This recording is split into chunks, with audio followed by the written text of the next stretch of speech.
Pjesa e dytë e emisionit tonë gjithmonë kemi të ftuarit tanë me tema të ndryshme. Kësaj radhe do flasim për jetën bashkëshortore në kohën moderne.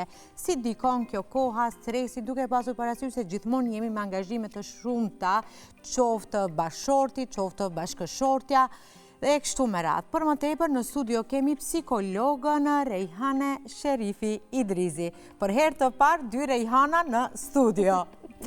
Mirë se erdhe. Mirë se u gjeta, Zonja Rejhan. Atëherë të flasim si ka ndryshuar dinamika e martesës, të themi në kohën e sotme duke krahasuar më parë.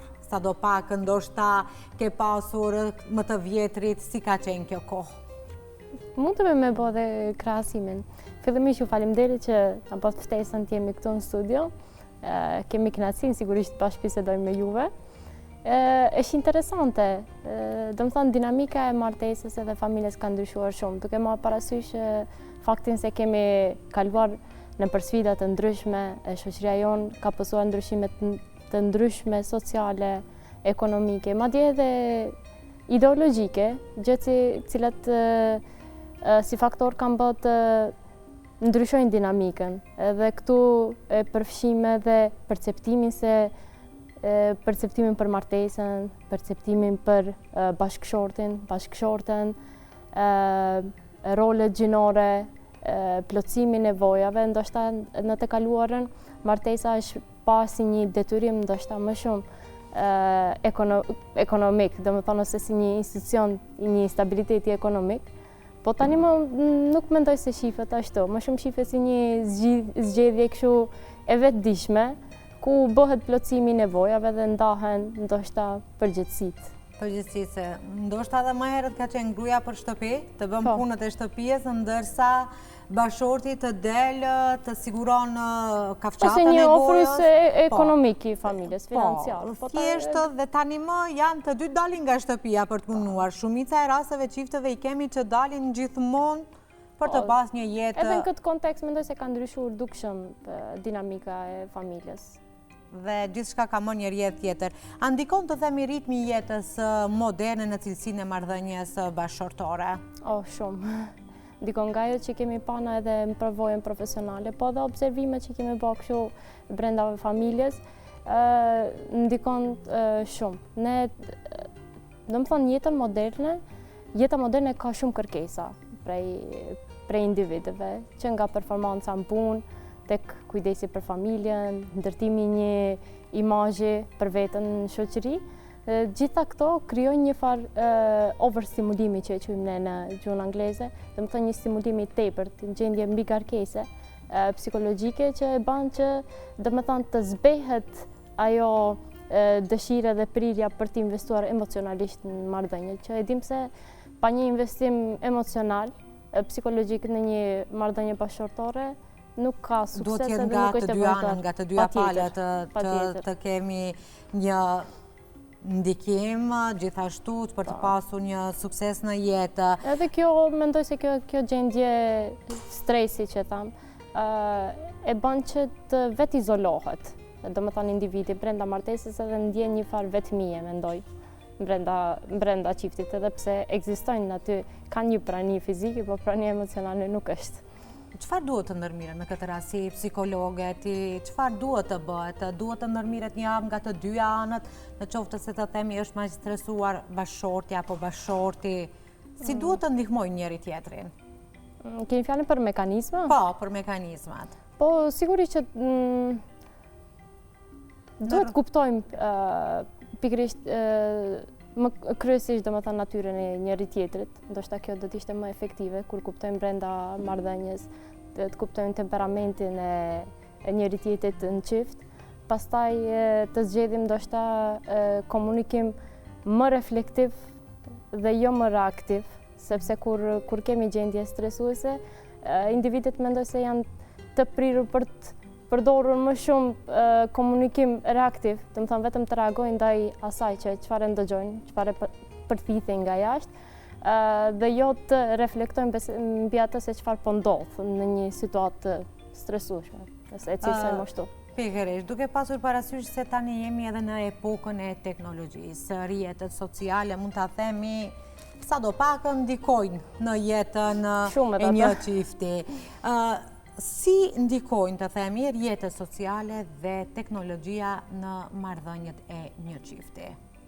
Është interesante se kjo çështje është studiuar shumë kohëve të fundit, nga që edhe i prek jetët tona. Ajo që më ka bërë përshtypje mua në këtë kontekst është se është krijuar një hapësirë në jetët sociale ku çiftet marrin një farë validimi emocional.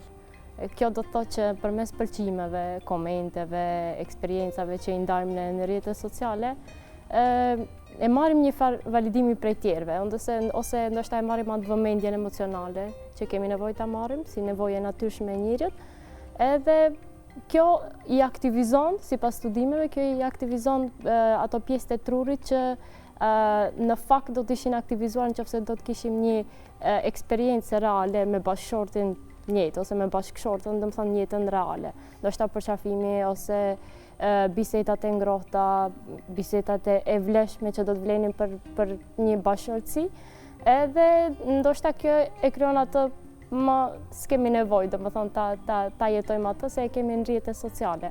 Po dhe pjesa tjetër është se rrjetet sociale gjithnjë më tepër na shtyn drejt krahësimit social. A mund të themi që ekspozohet shumë jeta në rrjetet sociale e çifteve? Edhe kjo krijon disbalancë të shumta. Është reale ajo që ekspozohet, se shpesh herë i kemi ato pikpyetjet tona.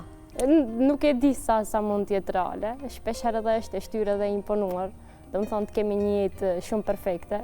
Aty do ishte edhe të lidhem te krahasimi social, domethënë gjithnjë më tepër çiftet e ndjejnë presionin se çiftet tjera udhtojnë shumë, udhtojnë bukur, ndajnë me njëri tjetrin, japin dhurata shumë romantike, darka romantike, dhe në fakt nuk e dim sa është reale ajo, po që tek çiftet në realitet zhvillon një ndjenjë të pakënaqësisë, edhe sigurisht që imponon edhe pritshmëri jo reale.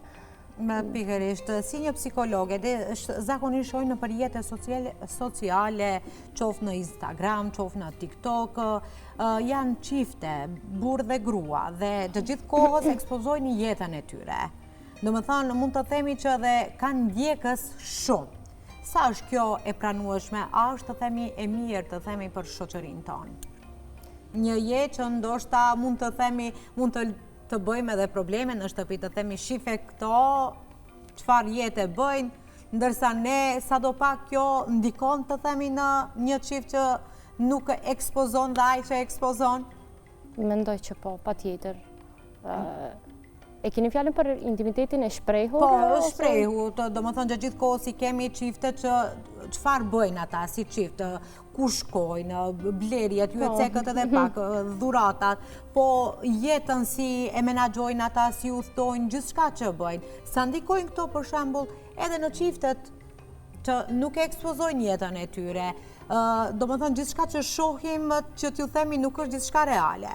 Po nuk është gjithçka reale, edhe si që thamë, domethënë imponojnë ndoshta edhe mënyra komunikimi, gjë që ndoshta nuk janë përshtatshme për çiftin, se çdo çift në vetvete, në dinamikën e vet ka mënyra komunikimi të ndryshme që funksionojnë vetëm për atë çift, ose mënyra të jetuarit, të jetës, rutinës ditore, që janë eksakte vetëm funksionojnë në mënyrë eksakte vetëm për atë çift, edhe imponon në një farë mënyre diçka që nuk është e përshtatshme për një çift. Si mund ta menaxhojnë çiftet kohën mes punës dhe jetës familjare? E cekëm edhe në fillim se tani më edhe bashorti edhe bashortja të dytë në mëngjes zgjohen dhe shkojnë në punë. Ndoshta më e dobishme kishte qenë se tani më edhe nuk mund të flasim për më pak angazhim në karrierë, se aty ka një farë përplasje nevojash, aty kemi dëshirën për vetë-realizim, domethënë, po dhe dëshirën për përkatësi emocionale. Edhe kur përplasin këto të dyja tani, siç mundemi me paramendu, zhvillohet një farë tensione dhe disekuilibri mes nevojave. Ne nuk mund të flasim të themi që duhet më pak të angazhohemi, po ndoshta në jetën familjare dhe në jetën bashkëshortore të bëhet më shumë një investim emocional. Domethënë çiftet edhe pse mund të kalojnë më pak kohë me njëri tjetrin, ndoshta në atë kuptimin sasior, në kuptimin cilësor mundot me investu shumë më shumë tek njëri tjetri.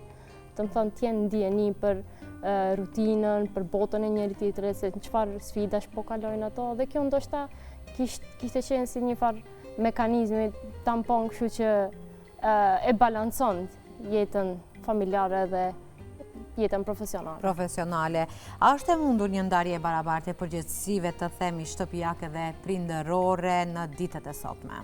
Në teori ndoshta po në praktik nuk besoj. Sigur, sidomos në shoqëritë tona që jemi në tranzicion, nuk besoj që mund të jetë një ndarje, sepse aty nuk bëhet fjalë vetëm për një, domethënë, prishmëritë vetëm të bashkëshortëve, po edhe është edhe presioni kulturor. Pikërisht, dhe kjo sadopak do të ndikon. Edhe pse mund të tentojnë të ndahen përgjegjësitë, po pra ai presioni kulturor që nëna tjetë, tani edhe gratë kanë presionin e dy fisht, edhe tjenë nëna dhe bashkëshorte perfekte, në thojse, po dhe profesioniste të suksesshme, nga ana tjetër burra ndoshta e kanë presionin se si ti marrin ato ndoshta rolet feminine ose femrore që zakonisht i largohen asaj përgjegjësie. Rinë më largë. Mund të themi lirshëm që femra gjithmonë është më shumë angazhuar, përgjegjësitë të dy fishta janë. Ajo përveç se duhet të jetë një nën, duhet të jetë një bashkëshorte, duhet të jetë një punonjëse, një karrierë për të ndërtuar në të ardhmen, dhe gjitha këto të them i ka një grua, ndërsa një burr unë mendoj që ka vetëm. Po këtu ndoshta do të ishte më mirë mos përdorin fjalën të barabartë, po të drejtë. Të drejtë. Ne nuk mund të flasim për barazi, do më thonë për të gjithë, po mund të flasim për drejtësi. Për drejtësi. Partnerët brenda një martese ndihen që kanë nda përgjegjësitë në mënyrë të drejtë. Se s'mund të flasim për të barabartë në mënyrë identike, ti të bësh atë, unë të bësh këtë, po në qoftë se jemi edhe ndihemi të vlerësuar, edhe ndjejmë, do më thonë, në shumicën e kohës mundohemi të ndajmë përgjegjësitë në 50-50, atëherë mendoj se kishte vazhduar partneriteti edhe jeta martësore bashkëtorë në mënyrë qëndetshme. Qëndetshme, pikërisht. Çfarë ndodh nëse një partner, të themi, është më i angazhuar profesionalisht se tjetri? Çfarë ndodh? Situata faktike është se tjetri me siguri do të ndihet i anashkaluar. Po jo vetëm tjetri personi që është i anashkaluar, personi që është i ngarkuar ndoshta nga ngarkesa e tepërme që e quajtëm më parë si overstimulim ose stimulim i tepërt, do të kalojnë një modalitet mbrojtës që vetëm do të dëshiron të mbron veten nga një stimul edhe i tepërt tjetër që mund të vinë nga bashkëshorti. Edhe këtu ndoshta jo gjithmonë e shohim atë përplasjen me zënka, po ndoshta ndonjëherë edhe me izolim, edhe me ftohje. Çfarë mund të bëj është ajo që tham, ndoshta më e mira është investojmë emocionalisht. Sigurisht duke reflektuar së pari për veten, duke rregulluar gjendjen tonë emocionale, po pastaj edhe duke investuar tek tjetri.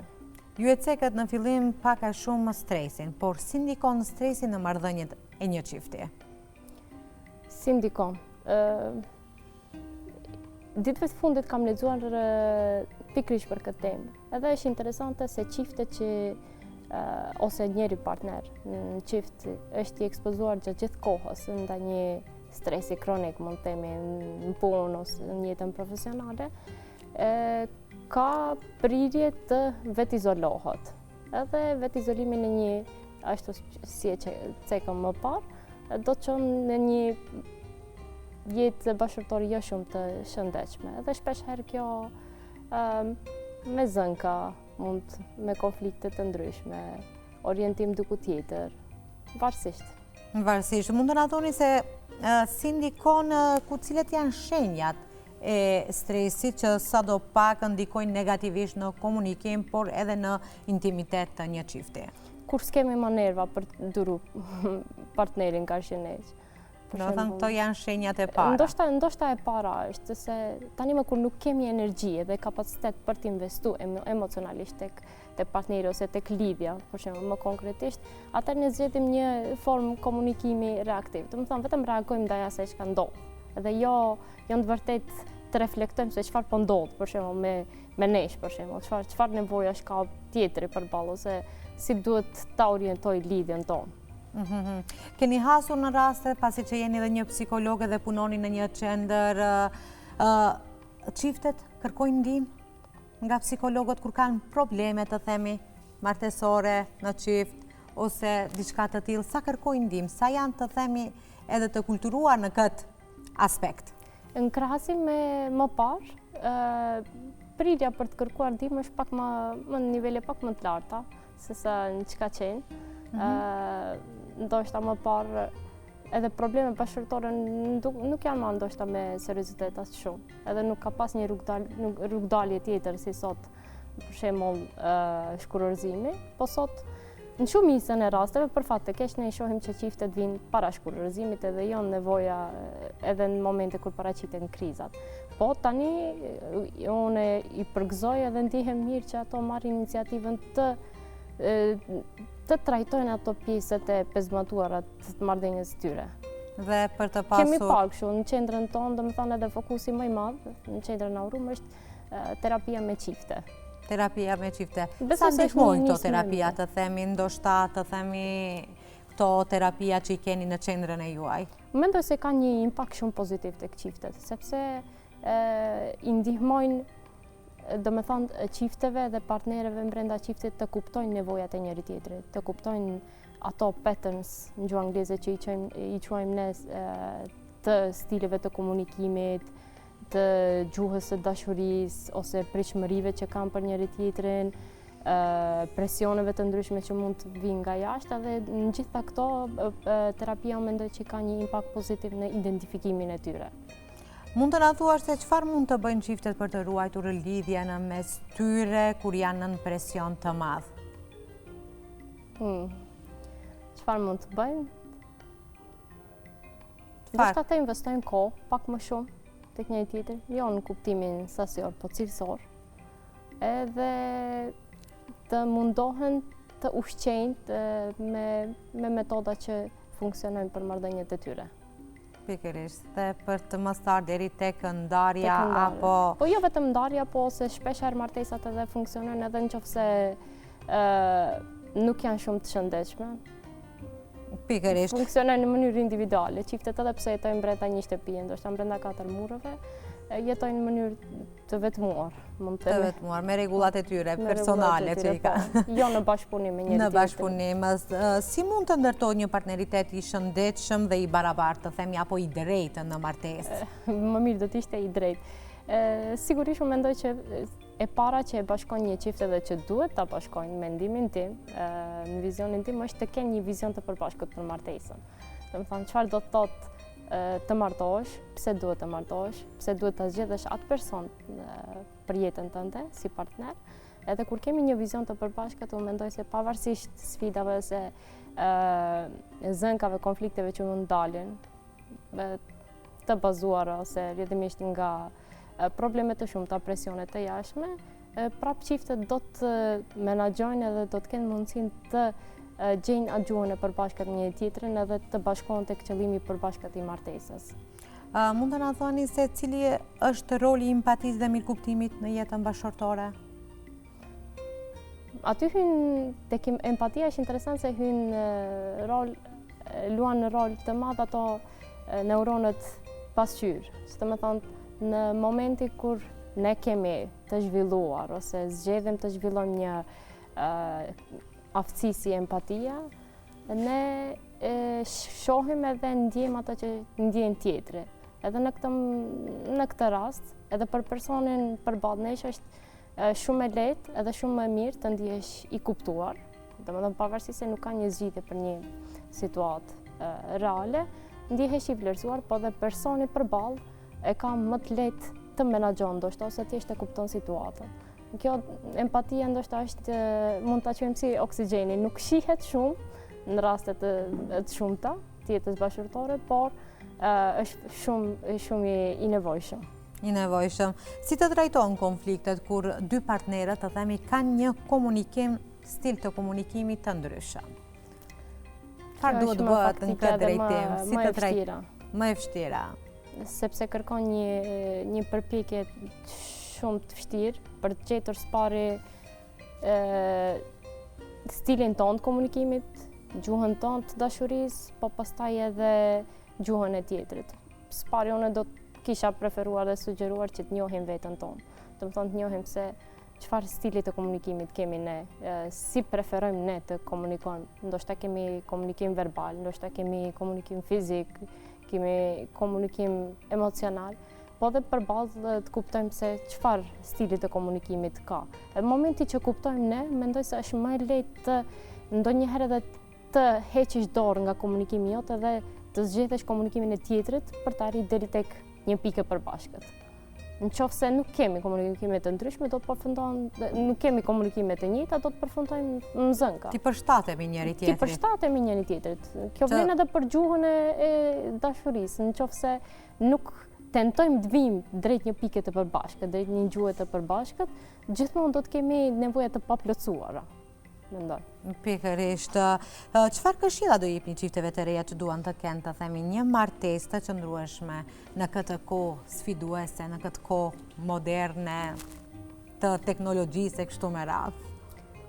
Pa mos u ndikuar shumë nga rrjetet sociale, nga imponime që na vijnë nga jashtë, tentojmë s'pari të njohim veten, të kuptojmë me të vërtetë, edhe pse ndoshta mund të na merr kohë gjatë, po të kuptojmë se për çfarë të vërtet unë dëshiroj të kem një lidhje të tillë me këtë person, për shembull, më konkretisht për shembull martesë ose jetë bashkëtorë.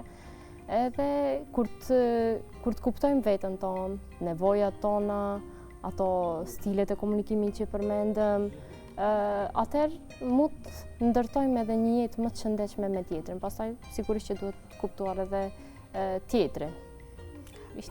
Kur jemi tek jeta bashkëtorë, gjithmonë i kemi edhe fëmijat aty. Sa janë bashkëpunues, të themi, apo sa duhet të jenë bashkëpunues prindërit që për fëmijët e tyre, kur bëhet fjalë gjithmonë për fëmijët e tyre? Sa janë bashkëpunues, nuk e di, situatat... Jo, sa duhet të jenë. Sa duhet të jenë në këtë këndvështrim, se si që cekëm edhe më herët, edhe komunikimi i dy partnereve mund të jetë i ndryshëm njëri me tjetrin, por kur komunikoj me fëmijët, besoj që edhe ai komunikim duhet të jetë i ndryshueshëm. Nuk mund të flasi si me një njeri më të rritur dhe një fëmijë. E keni fjalën po, dy prindër. Si duhet të bashkëpunojnë? Po, prindërit. E kam fjalën për prindërit, sa janë, të themi, si duhet të bashkëpunojnë ata, pikërisht kur bëhet fjalë për fëmijët e tyre. Po, bashkëpunimi mes çiftit në raport me fëmijën duhet të jetë i domosdoshëm. Se në momentin që kemi mungesë bashkëpunimi dhe komunikimi mes prindërve në lidhje me fëmijën, ne kemi një disbalancë aty, edhe shifet sigurisht që kjo do të rezulton me njëherë në momentin e parë tek fëmija, edhe tek sjelljet e ndryshme të fëmijës në brenda një ambienti. Edhe është e domosdoshme të kemi, po sigurisht këto edhe në mënyrë të pavetishme, po edhe të vetëdijshme, duke komunikuar për ata se çfarë vizioni kanë për fëmijën, si duhet të edukohet fëmija, çfarë përgjegjësish kemi ndaj fëmijës. Sigurisht kjo kërkon një përpjekje ndoshta edhe të mundimshme për prindërit. Po përsëri, kur bëhet fjalë për fëmijët, përsëri janë femrat, nënat më të angazhuara ndaj fëmijëve. Po, edhe kjo ndoshta buron edhe nga natyra e tyre, ndoshta edhe situata kulturore që kemi ne, shoqëria, gjitha këto mendoj se ndikojnë në ato se... Gjithmonë... Po dhe, ndoshta, tani më kohët fundit të mendoj se edhe ka një prirje që edhe baballarët gjithnjë më shumë përfshihen në edukimin e fëmijëve dhe në përkujdesjen për fëmijët, sepse ka detyruar vetë jeta moderne këta. Po është e bukur. A mund të themi që kur është një fëmijë në mes, një çifti, dhe marrëdhënia e tyre në çift, të themi të bashortëve, të themi nëse kanë ndonjë mendim, diçka janë më të stopuar, ngadalsojnë, prit pak se kemi një fëmijë, dhe aty edhe komunikimi është, të themi, më i butë. Në aspektin, në kontekstin ndonjë problematike, apo qoftë të vjen puna deri tek ndarja. Po, shpesher edhe stagnojnë ndoshta për shkak fëmijëve. Ne kemi ndëgjuar shumë këtë, po. Këtë pjesë kemi një fëmijë në mes. Sepse në fund janë ato që e pësojnë edhe bëhen viktima e asaj konflikti apo ndarjeje. A është të themi terapia në çift një zgjidhje vetëm kur ka probleme të mëdha, apo mund të themi edhe kur nuk kemi probleme tjera, por të përdoret edhe për mirëmbajtjen e një çifti si duhet të komunikojmë, të vazhdojmë. Jo vetëm kur jemi keq, të kërkojmë ndihmë. Zënërian, është interesante se shembull në qendrën tonë tani kemi pacient që vinë edhe para martese. Edhe mu më gëzon shumë, ose në fillimet e lidhjes se tyre fillojnë edhe kërkojnë atë mbështetjen e psikoterapistit ose psikologut për këshillim. Kjo do të thotë edhe që lidhja duhet të më mbahet, edhe shpesh herë ka nevojë edhe për një asistencë, një personi tretë, në këtë rast si psikologu, që të kuptojnë disa gjëra që ndoshta mund të jenë shumë të pakuptimta për një person, për një individ. Do të thonë, si mund ky person të komunikojnë në mënyrë të tillë, ose çfarë do të thonë nevojat e tij për mua në këtë rast, si mund t'i plotësoj unë ato, ose si mund të gjejmë një gjuhë të përbashkët. Nuk do të thotë që duhet të ketë probleme ose zënka ose konflikte, por edhe thjesht në kuptimin e atyre patterns të njëri tjetrit mund të ndihmojë terapia. Edhe sigurisht që nuk duhet pritet vetëm të vijë deri tek rasti i zënkave ose konfliktit, ashtu siç ndodh tek ne. Po ka edhe një prirje tjetër, nga ana tjetër, që çiftet edhe tani edhe për të ruajtur atë raportin e shëndetshëm me njëri tjetrin, shpesh edhe aplikojnë ose kërkojnë asistencën e psikologut. Dhe kjo është për të përshëndetur një iniciativë për çiftet që marrin pikërisht për që mendojnë për të ardhmen e tyre. Shpresoj të vazhdojnë. Shpresojmë, si mund të rinovohet lidhja në një marrëdhënie afatgjate?